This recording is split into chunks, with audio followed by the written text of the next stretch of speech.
Nous sommes de retour sur Direct Marché. J'accueille Harry Vollandler, le directeur général délégué d'Hamilton Asset Management. Bonjour. Bonjour.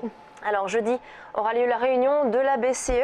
C'est un événement qui va être très attendu par les investisseurs parce que Mario Draghi a pris d'ailleurs certaines positions. Il s'est déjà exprimé. Il a laissé entendre qu'il pourrait renforcer son quantitative easing déjà lancé en début d'année. Qu'est-ce que vous attendez vous concrètement de cette réunion? Vous attendez une annonce particulière? Je crois en effet la BCE ne pourra pas ne pas faire des annonces importantes, d'autant plus que le marché attend des mesures assez fortes. Donc nous, on s'attend au minima à un élargissement en fait, du queue à la fois au niveau du timing, donc au-delà du délai initialement prévu, et puis un élargissement probablement aussi du papier qui pourra être racheté par la BCE, notamment. On parle de plus en plus de la possibilité pour la BCE de racheter également des obligations émises par les collectivités locales. D'autre part, je pense que tout le monde s'attend également à une baisse des taux de dépôt. Oui, on en parle beaucoup de ça en effet. Voilà. Vous attendez à ça aussi? Tout à fait. Mais on pense que la totalité des annonces possibles de la BCE ne seront pas annoncées lors de la prochaine réunion parce que Draghi souhaiterait naturellement également avoir encore des cartouches pour l'année prochaine. Ouais.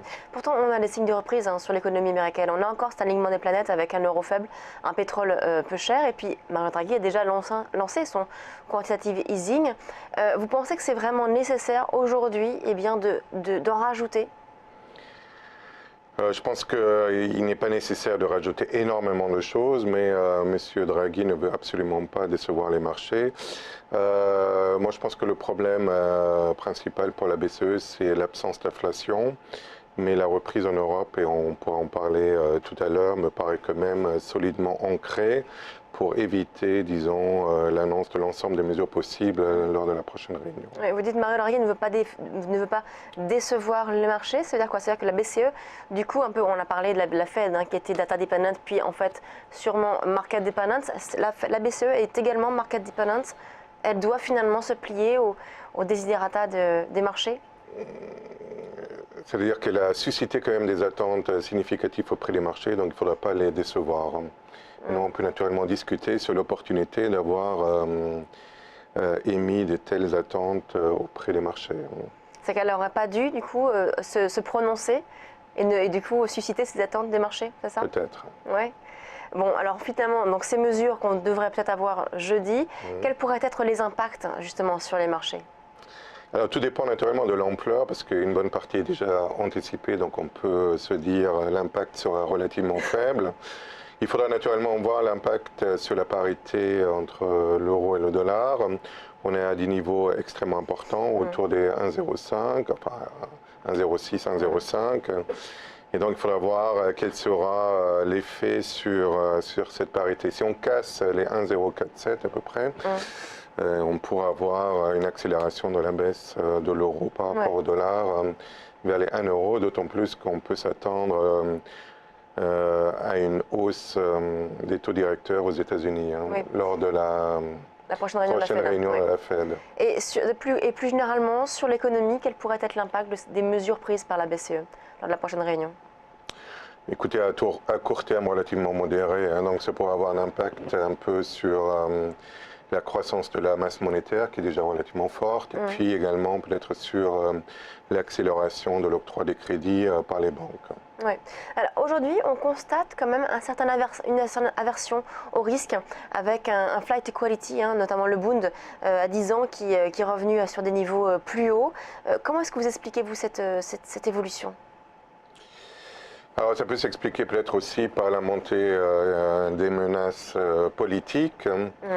Et puis l'attente d'une politique extrêmement accommodante par la Banque Centrale Européenne. Je pense que ce sont les deux facteurs qui expliquent ces éléments-là. Ça a un impact sur votre gestion, l'évolution par exemple de cette hausse donc du Bund? Alors il y a deux éléments qui impactent nos choix d'investissement.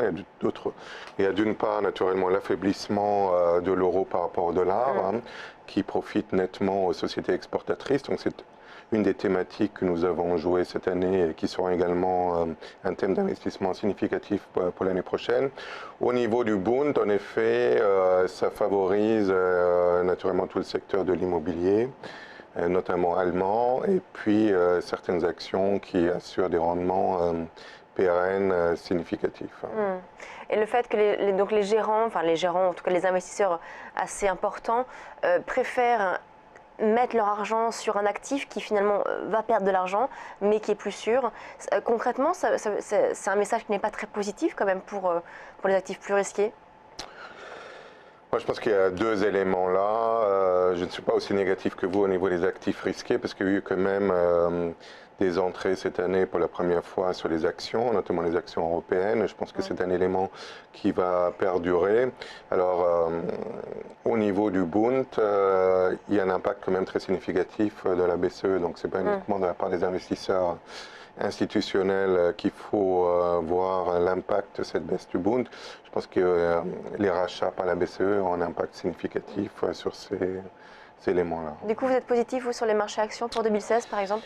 Alors, nous étions relativement optimistes pour 2015. Alors, au niveau 2016, il peut y avoir un impact, disons, dans deux sens. On est plus positif sur l'eurozone, justement à cause d'une politique extrêmement expansionniste de la part de la Banque centrale européenne, alors qu'aux États-Unis, on s'attend à une politique monétaire plus restrictive. Donc il va y avoir pour la première fois depuis très longtemps une divergence dans les politiques monétaires entre les États-Unis et l'Europe, et ça devrait favoriser notamment les sociétés européennes et notamment les sociétés exportatrices qui profiteront d'une parité extrêmement favorable. Et pour cette fin d'année, là, on a le sentiment que les marchés européens consolident un petit peu, restent haussiers, mais consolident un petit peu, et on n'a pas vraiment un élan haussier aussi important qu'on a pu notamment avoir début octobre. Vous pensez quand même qu'on pourrait avoir ce rallye haussier dont on parle souvent en fin d'année? Il faudra voir la réaction des marchés post-réunion des banques centrales et de la BCE. Généralement, il y a toujours un rallye de fin d'année, alors il commence plus ou moins tôt. Il faut quand même voir que la réaction des marchés aux attentats tragiques de Paris a été quand même extrêmement faible. Donc c'est un élément qui nous laisse penser que, en tout cas, les marchés devraient bien se comporter d'ici la fin d'année. Du coup, quelle allocation est-ce que vous recommandez? Est-ce que vous êtes vraiment surpondéré en actions? Est-ce que vous avez d'autres classes d'actifs que vous surpondérez? Alors au niveau des classes d'actifs, on est légèrement surpondéré sur les actions, et notamment les actions européennes, et à l'intérieur des actions européennes, plutôt l'eurozone au détriment du marché anglais ou du marché suisse. Et donc c'est vraiment l'eurozone qui devrait bénéficier avec deux facteurs qui nous paraissent extrêmement importants. La politique monétaire extrêmement accommodante de la BCE, que nous avons déjà mentionné, et puis quand même une reprise économique qui s'installe en Europe, une reprise qu'on voit avec des PMI qui sont à des niveaux historiquement quand même relativement élevés, en tout cas pour les dernières années, et puis une reprise du crédit. Et aussi le moral du consommateur s'est repris. Donc je vois par contre deux risques majeurs. Naturellement, une intensification du risque terroriste, donc, qui a d'ores et déjà eu un impact sur les valeurs du secteur travel loisirs, et aussi un peu au niveau du luxe. Et puis le risque de la montée des partis populistes, que ce soit en France, en Espagne, et puis le risque naturellement du Brexit l'année prochaine.